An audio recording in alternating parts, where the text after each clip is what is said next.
All right. We'll go over some things just to put this out there because I'm tired of getting looked at like I'm a crazy person when I say maybe shoes are having an effect. Maybe we're not looking at the right answers. Maybe we're not looking for the right. I mean, not asking the right questions, right? So I drew a small timeline here. All right, small timeline. Okay. I was born in 1980, 82, right? My 80s baby. In that era, Jane Fonda or whoever it was, we had a huge explosion, right? Huge explosion in the personal fitness game, right? Personal fitness, right? Shoe and running explosion, right? People were having more time because they didn't have to deal with war anymore, right? So we had some wars. Life got a little easier. People had more time to get healthy. And so they took it upon themselves to go with the trends, right? So let's look at, okay, how long before 1980 we were we were walking around with primitive shoes or without shoes, okay? So this is not to scale at all, but and it doesn't end here. Hold on.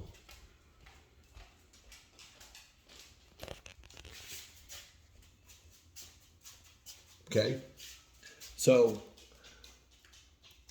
around 6.6 million years ago, million, okay, we stood up and started walking bipedally. Some with hands, so a little bit was hands still. Around 4 million years ago. So this is the amount of time, okay, this period that I'm looking at, okay, this period here, very brief, itty bitty little time that we've been consumed by shoes, shoe wearing, personal fitness, accepting the normal, accepting what people are telling us is right and good for our bodies, right? These little tiny bit. And all of this time, okay, all of this time, we weren't wearing shoes, especially not cushy sole ones from Nike or Adidas. You know, where were the surgeries at that point? Where were the pains at that point? We didn't experience those things, right? Because we weren't training our bodies the wrong way and accepting normal, right? We live in a society where you don't have shoes on, you're the weird one, right? You're weird. Let's look at from 1980. Now, these are all nothing is to scale, but you can do a search on Google, right?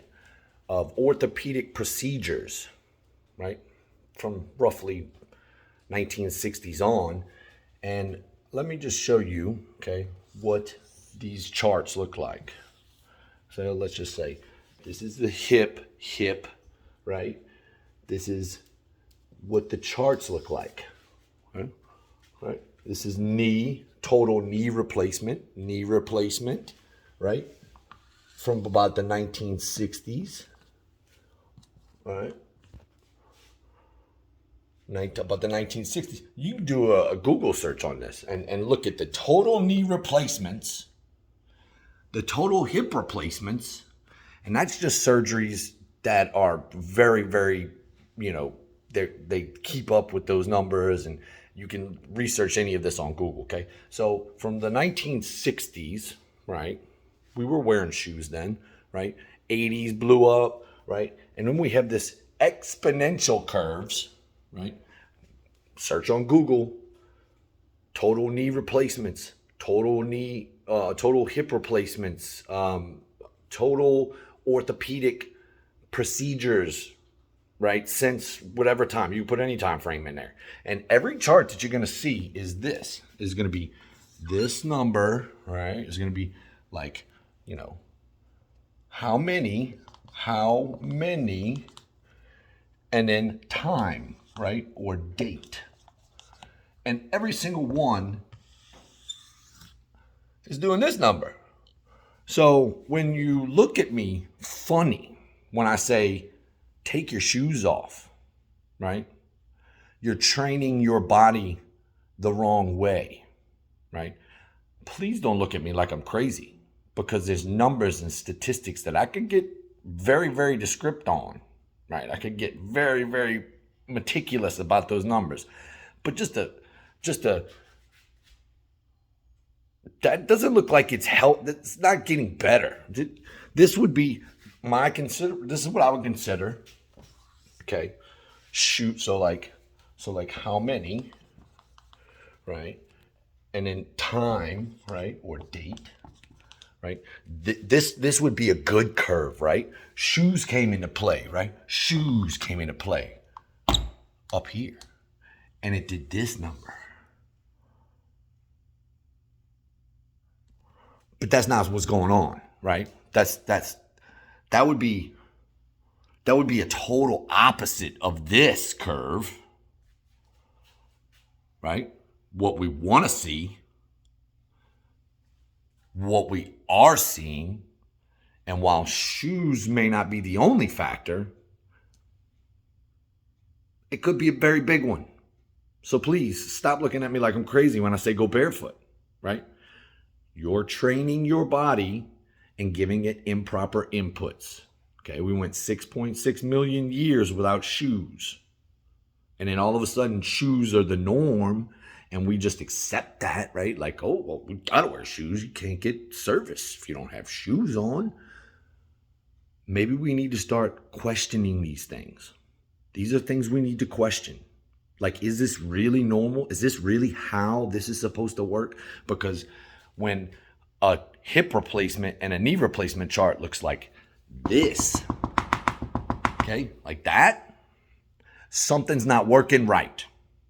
And it's not because we're just falling apart. We got 6.6 million years in this little fart, right? This little period of time, right? Fart in the wind, right? That's how long we're on this planet. A fart in the wind, right? And we assume that normal, wearing shoes, we gotta wear shoes. You're weird if you don't wear shoes.